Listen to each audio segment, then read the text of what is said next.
Hi guys, welcome to our channel Mahir Shaikh. నేను మీ Sumayya. ముందుగా మన ఛానల్ని సబ్స్క్రైబ్ చేసుకోండి, పక్కనే బెల్ ఐకాన్ కూడా ఉంటుంది, యాక్టివేట్ చేసి పెట్టుకోండి. ఈరోజు ఒక మంచి హెల్దీయెస్ట్ రెసిపీతో వచ్చేసాను అనమాట. పాలకూరతో ఆమ్లెట్. పాలకూర ఆమ్లెట్ అనుకోవచ్చు. చాలా స్పాంజీగా జ్యూసీగా చాలా అంటే చాలా బాగుంది. కష్టపడే పని లేకుండా చాలా ఈజీ ప్రాసెస్లో అయితే చూపిస్తాను. చూడండి, కేక్ కూడా ఎంత స్మూత్గా కట్ అవ్వదేమో నాకు తెలిసి, అంత స్మూత్గా ఉంది. కాకపోతే ఆయిల్ ఎక్కువ యూజ్ చేయకుండా వాటరీగా ఉంటుందన్నమాట పాలకూరతో ఆమ్లెట్. ఒక మంచి స్నాక్ రెసిపీ అనుకోవచ్చు. చుట్టాలు ఎవరైనా వచ్చినప్పుడు, ఫ్రెండ్స్ ఎవరైనా వచ్చినప్పుడు, పార్టీస్ అలా చేసుకున్నప్పుడు కూడా ఇలా కనుక వేసుకుంటే తొందరగా కడుపు నిండుతుంది. మరి మంచి స్నాక్గా కూడా, హెల్దీయెస్ట్ స్నాక్ లాగా కూడా ఉంటుందన్నమాట. చాలా ఈజీ ప్రాసెస్, అసలు కష్టపడే పనే లేదు. అన్నీ కట్ చేసుకుంటే సరిపోతుంది. సో ఇప్పుడు ప్రాసెస్లోకి అయితే వెళ్ళిపోదాం. చిన్న కట్టలో, నేను ఒక పెద్ద కట్టలో కొంచెం పాలకూరని పక్కకు తీసి పెట్టుకున్నాను అనమాట. సో మీడియం సైజ్ అంతా తీసుకోవచ్చు. మీరు తీసుకునే క్వాంటిటీని బట్టి, ఎగ్స్ ఎంతమందికి వేస్తున్నారు, ఎన్ని రావాలి అనే దాన్ని బట్టి ఉంటుందన్నమాట. పాలకూరని బాగా క్లీన్ చేసి పెట్టుకొని సన్నగా ఇలా చాప్ చేసేసుకున్నాను. మీకు గనక కావాలి అనుకుంటే మీరు నార్మల్ కట్టర్లో కూడా వేసుకోవచ్చు, లేకపోతే చేత్తో అయినా కట్ చేసేసుకోవచ్చు. ఒక బౌల్ తీసేసుకొని ఫస్ట్ ఇప్పుడు మనం చాప్ చేసి పెట్టుకున్న పాలకూరని అయితే వేసేస్తున్నాను అనమాట. అసలు స్కిప్ చేయకుండా చూడండి, అప్పుడే బాగా అర్థమవుతుంది. మీరు చేసుకున్నప్పుడు పర్ఫెక్ట్గా వస్తుంది. సో ఇప్పుడు అందులోనే పచ్చిమిరపకాయలు 2 అయితే సన్నగా కట్ చేసి వేసుకుంటున్నాను. అందులోనే ఒక టొమాటో కూడా వేసుకుంటున్నాను. ఇది మీ ఇష్టం, సన్నగా కావాలంటే ఇంకా సన్నగా చాప్ చేసేసుకోవచ్చు, లేదు అనుకుంటే లవ్గా కూడా వేసేసుకోవచ్చు. పెద్ద సైజు ఆనియన్ ఒకటైతే వేసుకుంటున్నాను. మీరు తీసుకునే క్వాంటిటీని బట్టి ఇవన్నీ అడ్జస్ట్ చేసేసుకోవాలి. ఇద్దరికి వేస్తున్నారా, నలుగురికి వేస్తున్నారా అని చెప్పి. ఇప్పుడు నేనైతే 4 eggs వేస్తున్నాను. దానికి తగ్గట్టు తీసుకుంటాను. 2 ఉల్లిపాయలు, ఒక టొమాటో, చిన్న పాలకూర కట్ట ఒకటి అనమాట. తర్వాత ఉప్పు, పసుపు, కారం ఇవన్నీ మీకు తెలిసిందే, అడ్జస్ట్ చేసి వేసుకోండి. సో ఇలా మొత్తాన్ని వేసిన తర్వాత చిన్నగా, ఫస్ట్ టైం మన ఛానల్ చూస్తున్నది సబ్స్క్రైబ్ చేసుకోండి, పక్కన బెల్ ఐకాన్ కూడా ఉంటుంది, యాక్టివేట్ చేసి పెట్టుకోండి. ఏమైనా కొత్త రెసిపీస్ కావాలి అంటే కామెంట్ బాక్స్లో మెన్షన్ చేసేస్తాను. తర్వాత ఉప్పు, పసుపు, కారం అయితే వేసేసుకున్నాము. కారం అడ్జస్ట్ చేసి వేసుకోండి. ఇది వచ్చేసరికి అల్లం వెల్లుల్లి ముద్ద అనమాట. అల్లం వెల్లుల్లి పేస్ట్ అని కూడా అనుకోవచ్చు. మీకు కావాలంటే వేసుకోవచ్చు, లేదు అనుకుంటే దాన్ని స్కిప్ చేసేసుకోవచ్చు అనమాట.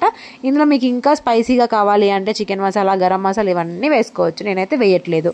ఇప్పుడు నేను 4 కోడిగుడ్లను తీసుకొని బ్రేక్ చేసేసుకొని వాటిని కూడా చిన్న విస్కర్తో ఇట్లాగా మొత్తాన్ని ఇలా కలిపేస్తున్నాను అనమాట. కలిపి వేసుకుంటేనే ఆమ్లెట్ లాగా అయితే వస్తుందన్నమాట. మనం ఎక్కువ కావాలంటే ఎక్కువ వేసేసుకోవచ్చు, తక్కువ కావాలన్నా కూడా 2 గుడ్లతో కూడా వేసేసుకోవచ్చు అనమాట. ఇప్పుడైతే నేను 4 eggs అయితే వేసాను, మేము 4 కాబట్టి. తర్వాత ఇది పప్పులోకి తినొచ్చు, ఏమన్నా కర్రీస్, రసము అలా పెట్టుకున్నప్పుడు కూడా చేసుకొని తినొచ్చు అనమాట. చాలా బాగుంటుంది. 4 o'clockకి స్నాక్స్ లాగా తింటే కొంచెం హెల్దీ కాబట్టి బాగుంటుందన్నమాట. కడుపు కూడా తొందరగా నిండిపోతుంది. ట్యూషన్కి వెళ్ళే పిల్లలకు కూడా చేసి పెట్టేయచ్చు. అలాగే స్నాక్స్ బాక్స్లో పెట్టేయచ్చు, లంచ్ బ్యాగ్లో పెట్టేయచ్చు. ఊర్లకు వెళ్ళేటప్పుడు కూడా చేసుకొని వెళ్ళొచ్చు అనమాట. ఎందుకంటే బయటికి వెళ్తాం కాబట్టి త్వరగా ఆకలి అవుతుంది. అలాంటప్పుడు ఇది ఒక పీస్ తిన్నామంటే కడుపు నిండినట్టు ఉంటుంది. ఇప్పుడు మనము లోతుగా ఉన్న ప్యాన్ అయితే తీసేసుకోవాలి. పెనం పెట్టుకోవద్దు, ప్యానే తీసుకోండి. ఇలా ప్యాన్ తీసుకున్న తర్వాత మనము ఇప్పుడే ఫస్ట్ టైం మనం ఆయిల్ అనేది వేయడం. సో జస్ట్ ఒక్క గరిట చాలు, ఎక్కువైతే వేయద్దు. లైక్ 2 tablespoons అయితే సరిపోతుంది. టేబుల్ స్పూన్తో మొత్తాన్ని స్ప్రెడ్ అయిన తర్వాత నూనె ఇలా అయితే పోసేస్తున్నాను. ఇలా మొత్తాన్ని ఒకేసారి పోసేసాను అనమాట. ప్యాన్లో అయితే పోసేసి ముందైతే పెట్టేస్తున్నా. ఒక 1 minute అయిన తర్వాత చూపిస్తాను. చూడండి, 1 minute అయిన తర్వాత సైడ్స్కి అంతా ఉడకడం అయితే స్టార్ట్ అయింది. చూడండి, మీరు కనుక గమనించినట్టయితే. దీన్ని మీరు ఎంత బాగా కలిపినా కానీ మీరు కుక్ చేసేటప్పుడే ఉంటుందన్నమాట డిఫరెన్స్ మొత్తం. ఇంకా నూనె ఏం వేయద్దు, జస్ట్ 2 tablespoons నూనె సరిపోతుంది.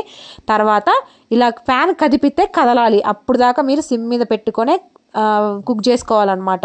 మీకు గనక తిరగవేయడం రాదు అనుకుంటే ఇలా ప్లేట్లోకి షిఫ్ట్ చేసేసుకొని ప్లేట్ అనేది ఉల్టా వేసుకోండి, అంటే తిప్పి వేసుకోండి. అప్పుడు ఈజీగా అయితే ఉంటుంది, మీకు కష్టపడే పని లేకుండా ఉంటుందన్నమాట. ఇది ఒక ట్రిక్ అనుకోండి. ఇలా దోరగా 2 వైపులా బాగా కాల్చుకోవాలి. ఇలా కాల్చుకున్న తర్వాత స్పంజీగా ఉండే పాలకూర ఆమ్లెట్ అయితే రెడీ అయిపోయింది. సో వేడిగా సర్వ్ చేసేసుకుంటే చాలా అంటే చాలా బాగుంటుంది. చల్లారిన తర్వాత కూడా చేసేసుకోవచ్చు. కాకపోతే కొంచెం పాలకూరలో వాటర్ కంటెంట్ అనేది ఎక్కువగా ఉంటుంది కాబట్టి చల్లారిన తర్వాత ఏమవుతుందంటే అందులో వాటర్ రిలీజ్ అవుతుంది. ఎలాగైనా సరే ఇది కొంచెం జ్యూసీగానే ఉంటుంది. ఏంటి ఆమ్లెట్లో నుంచి వాటర్ వస్తున్నాయి అనేది ఫీల్ అవ్వకూడదు మనము, ఎందుకంటే పాలకూర అనేది వాటర్ కంటెంట్. చాలా అంటే చాలా బాగుంది. ఇలా కట్ చేసేసుకున్నా నేను. అన్నంలోకి, పప్పులోకి నంచుకుందామని చెప్పేసి చాలా బాగుందన్నమాట. నేను అసలు ఎక్స్పెక్ట్ చేయలేదు ఇంత బాగుంటుందని. నేను అంతకుముందు ట్రై చేసాలే కానీ నాకు అప్పుడు అంత నచ్చే ఉండేది కాదు. పప్పులోకి నంచుకున్నాను, చాలా బాగుంది. యాక్చువల్గా పాలకూర పప్పు చేద్దామని అయితే అనుకున్నాను, టైం లేదు. సో అందుకోసం పాలకూరతో ఆమ్లెట్ అయితే చేసుకున్నాను. సో నచ్చిందా? ఈ వీడియో నచ్చిందని అనుకుంటున్నాను. నచ్చితే కనుక ఒక లైక్ చేసి, షేర్ చేసి, సబ్స్క్రైబ్ చేసుకుని ఒక కామెంట్ చేయండి. లైక్ చేసిన తర్వాత మీకు హైప్ అనే ఆప్షన్ వస్తుంది, మీకు నచ్చినన్ని పాయింట్స్ మాకు ఇవ్వగలరు. Thank you so much for watching guys. Don't forget to subscribe. Thank you.